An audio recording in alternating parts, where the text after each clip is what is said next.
देर रात उत्तराखंड में भारत नेपाल बॉर्डर के कई इलाकों में भूकंप के झटके महसूस किए गए। हालांकि किसी भी तरह के किसी नुकसान की खबर नहीं है। रिक्टर स्केल पर भूकंप की तीव्रता 5.2 रही। भूकंप का केंद्र उत्तराखंड के धारचूला से 26 किलोमीटर दूर था।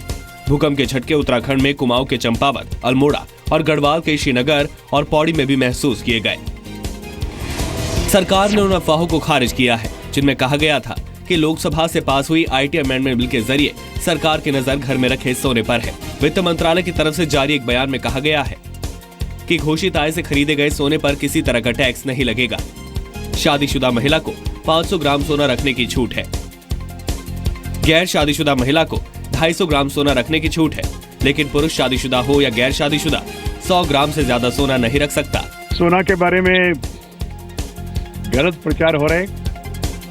जो नया कानून कल लोकसभा ने पारित किया परसों और राज्यसभा में है, उसमें सोना के संदर्भ में कोई नया प्रोविजन हमने डाला नहीं। शादीशुदा, गैर शादीशुदा और पुरुषों को किस लिमिट में सोना रखना है, ये नियम पुराना है। सरकार ने 500 रुपए के पुराने नोट के इस्तेमाल की 15 दिसंबर तक दी गई छूट में कुछ और बदलाव किए हैं। 2 दिसंबर की आधी रात के बाद से 500 रुपए के पुराने नोटों के जरिए हवाई जहाज के टिकट नहीं खरीदे जा सकेंगे। इसके अलावा पेट्रोल, डीजल और सीएनजी खरीदने के लिए भी पुराने नोटों का इस्तेमाल भी आज से बंद नहीं होगा। एलपीजी समेत बाकी जिन जरूरी सेवाओं के लिए पुराने नोटों के इस्तेमाल की छूट 15 दिसंबर तक दिए जाने का ऐलान हुआ था, वो जारी रहेगी। नेशनल हाईवे पर 15 दिसंबर तक 500 रुपए के पुराने नोटों के जरिए टोल दिया जा सकेगा। नोट बैन के फैसले की अमेरिका ने तारीफ की है। अमेरिका के विदेश विभाग के प्रवक्ता मार्क टोनर ने फैसले को भ्रष्टाचार और अवैध गतिविधियों पर अंकुश लगाने का एक महत्वपूर्ण और जरूरी कदम बताया है। जो अमेरिकी नागरिक भारत में काम कर रहे हैं, मुझे लगता है उनके पास पुराने नोट को बदलने या नया नोट लेने की जानकारी होगी। इस फैसले से कई भारतीयों को परेशानी हुई है, लेकिन लगता है कि भ्रष्टाचार की दिशा में एक जरूरी कदम है। संसद के दोनों सदनों में विपक्ष का हंगामा आज भी जारी रह सकता है। कल संसद में ममता बनर्जी की फ्लाइट के कोलकाता एयरपोर्ट पर उतरने में हुई देरी पर हंगामा हुआ। सरकार ने मामले को गंभीर बताते हुए जांच कराने का भरोसा दिलाया। कांग्रेस ने ममता की फ्लाइट की देरी से उतरने को भी नोट बैन से जोड़ दिया। जो डिमोनेटाइजेशन के बारे में एजिटेशन चल रहा है ना, आप सुनिए। Mamata Banerjee moving from Calcutta to Patna to Lucknow, so many places she is going, so her life is in danger.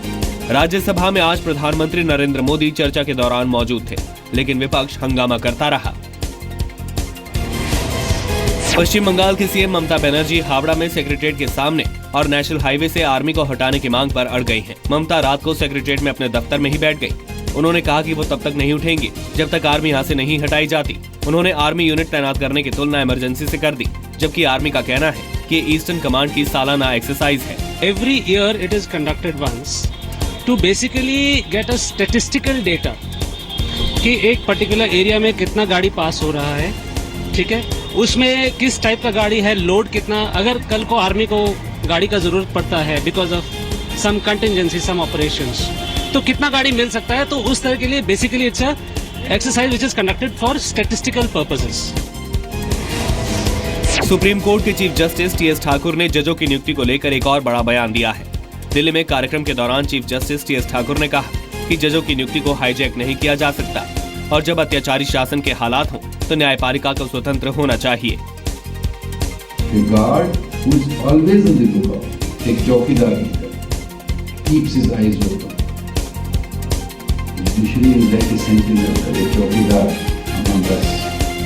किसी शहरी का कोई हक तो नहीं पाए मालूम।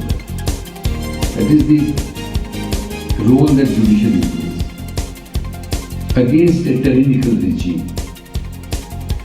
If there is, should there be a tyrannical regime, and this country has seen many ups and downs. Chief justice TS Thakur 3 जनवरी को रिटायर हो रहे हैं। भारत ने कहा कि आतंक के साए में बातचीत नहीं हो सकती।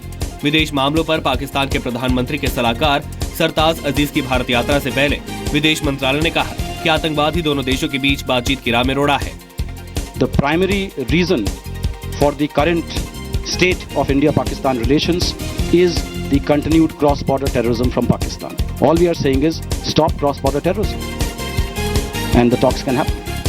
अमृतसर में 3 और 4 दिसंबर को हार्ट ऑफ एशिया सम्मेलन होने जा रहा है। सरताज अजीज इसमें भाग लेने के लिए भारत आ रहे हैं। मौसम विभाग ने चेतावनी दी है कि अगले कुछ दिनों तक दिल्ली, एनसीआर और उत्तर प्रदेश के कई इलाकों में घना कोहरा रह सकता है। इसकी वजह से सुबह के वक्त विजिबिलिटी बेहद कम होने की आशंका है। कोहरे की वजह से ट्रेनों और फ्लाइट्स पर काफी असर पड़ रहा है। कोहरे से राजधानी की हवा की क्वालिटी बहुत खराब लेवल तक पहुंच गई है। सरकार जल्द ही आधार कार्ड आधारित पेमेंट सिस्टम शुरू कर सकती है। इसके लिए कॉमन मोबाइल फोन ऐप बनाया जा रहा है। दुकानदार मोबाइल फोन ऐप के इस्तेमाल से आधार कार्ड आधारित पेमेंट ले सकेंगे और इसके लिए किसी डेबिट, क्रेडिट कार्ड, पिन या पासवर्ड की जरूरत नहीं होगी। मोबाइल फोन ऐप की मदद से बायोमेट्रिक जांच करके ग्राहकों को पेमेंट दिया जाएगा।